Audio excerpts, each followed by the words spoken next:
गुरु प्यारी सास संगत जी, आप सभी को राधा स्वामी जी। संगत जी, गुरु हमेशा ही हमारे भाव को देखते हैं कि किस भाव से हम सत्संग जाते हैं या किस भाव से हम भजन सिमरन करते हैं। गुरु हमेशा ही, अगर हमारा भाव सच्चा होगा तो वह हमसे प्रसन्न होते हैं। अगर हम किसी भी स्वार्थ की भावना से सत्संग जाए या फिर किसी स्वार्थ की भावना से सेवा करते हैं या फिर सत्संग घर की दान पेटी में सेवा डालते हैं, गुरु हमें उनका फल नहीं बख्शते हैं, क्योंकि उनका मानना है कि निस्वार्थ ही सेवा सबसे अच्छा विकल्प होता है, जिसमें हम लोग कभी भी फल की इच्छा ना करें। संगत जी, संगत के अपने इस चैनल पे पहली बार आना हुआ हो तो सब्सक्राइब अवश्य करके बेल आइकन जरूर दबाएं जी। संगत जी, यह बात बड़े महाराज जी के समय की है। उस समय डेरे के बाहर एक बुजुर्ग अम्मा फल और सब्जियों का काम किया करती थी। उनकी ठेला लगाया करती थी। अम्मा का दुनिया में सतगुरु जी के अलावा कोई भी नहीं था। अम्मा बहुत ही ज़्यादा बूढ़ी भी हो चुकी थी, लेकिन डेरे की सेवा और भजन सिमरन के प्रति बहुत ही ज़्यादा उनका भाव था। साथ संगत जी, उस समय बड़े महाराज जी रोज़ संगत को दर्शन भी दिया करते थे और सत्संग भी फरमाते थे। अम्मा ने एक असूल बनाया हुआ था कि वे दिन भर में जितने भी फल सब्जी बेचकर पैसे कमाती थी, उसमें से अपने लिए खाने का खर्चा रख लेती थी और ज़रूरी सामान के पैसे निकाल कर बाकी सब डेरे में दिया करती थी। अम्मा रोज़ शाम को महाराज जी का सत्संग सुनने जाती और महाराज जी के दर्शन करने के बाद अपने पूरे दिन की कमाई वहाँ दान पेटी में डाल दिया करती। संगत जी, अम्मा जी ने डेरे के बाहर एक छोटी सी झोपड़ी बना रखी थी, जिसमें वह रहा करती थी। पूरे दिन की कमाई के बाद जब वो सत्संग जाती तो उन्हें काफ़ी अच्छा महसूस होता था। लेकिन एक दिन क्या हुआ कि बहुत बारिश हो रही थी, तो कोई भी ग्राहक अपने घर से बाहर ही नहीं निकला। तो उस वजह से अम्मा का कोई भी फल और सब्जी ना बिक सका और इस बात से अम्मा बहुत ही ज़्यादा उदास हो गई। और उनका तो कई सालों का असूल था, वे डेरे में खाली या जाया ही नहीं करती थी। उस दिन अम्मा यही सोच के सत्संग भी नहीं गई कि मैं वहाँ पर जाके क्या सेवा पेटी में डालूँगी, और यही सोचकर अपने ठेले पर बैठी रही।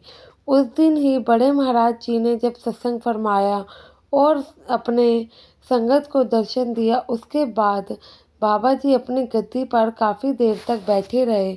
जब सेवादारों ने देखा कि बड़े महाराज जी काफ़ी देर से गद्दी पे बैठे हैं, तो वे महाराज जी के पास जाकर पूछते हैं कि सतगुरु जी, यहाँ बैठने का कोई कारण?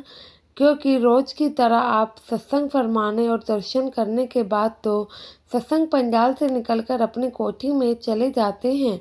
आज काफ़ी देर हो गई है जो आप यहीं बैठे हैं, इसलिए हम आपसे पूछने आ गए हैं।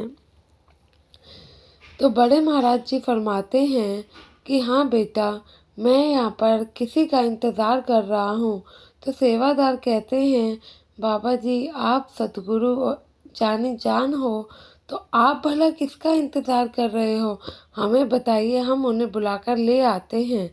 तो वह कहते हैं, बाबा जी कहते हैं कि बेटा, एक अम्मा है जो कि डेली ही मेरे दर्शन करने के लिए आती हैं और बड़े ही भाव से आती हैं, तो मैं उनके दर्शन का इंतज़ार कर रहा हूँ, वो कब आएंगी, क्योंकि उनके मन में बड़ी ही आस्था है, चाहे कुछ भी हो जाए, लेकिन वह सत्संग सुनना और मेरे दर्शन करना कभी नहीं छोड़ती हैं।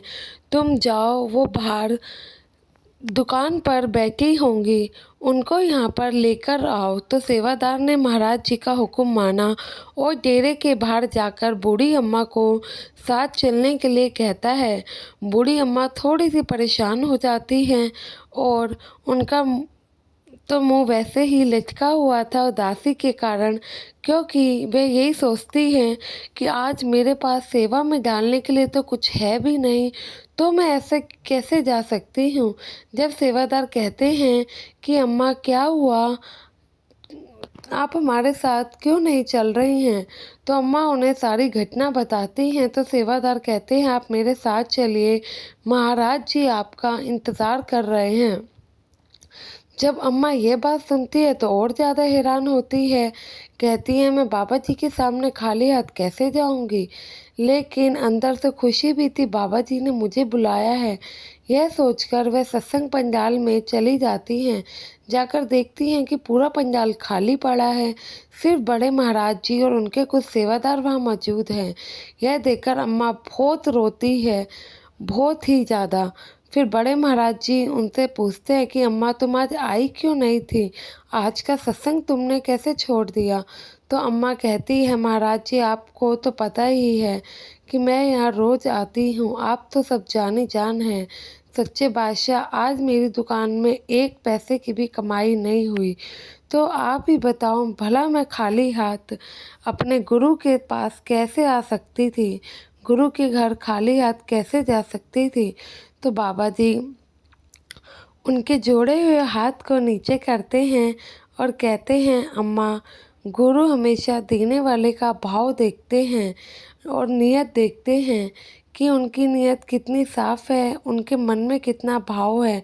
गुरु कभी भी ये नहीं कहते हैं कि आप सेवा करो, सेवा डालो। बस वो तो आपको हमेशा ही भजन सिमरन की राह पर चलने को कहते हैं।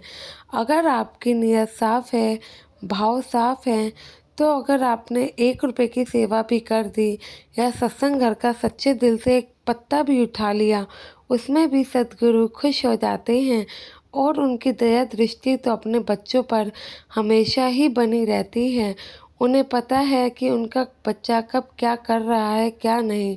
तो संगत जी, आपसे भी यही विनती है कि कभी भी निस्वार्थ भाव से किसी की सेवा करें, क्योंकि ऊपर वाला सब जानता है, उनसे कुछ भी नहीं छुपा है। तो आशा है आज की ये साखी आपको पसंद आई होगी और संगत के अपने इस चैनल को आप सब्सक्राइब जरूर करेंगे। गुरु प्यारी साथ संगत जी, आप सभी को हमारी तरफ से राधा स्वामी जी।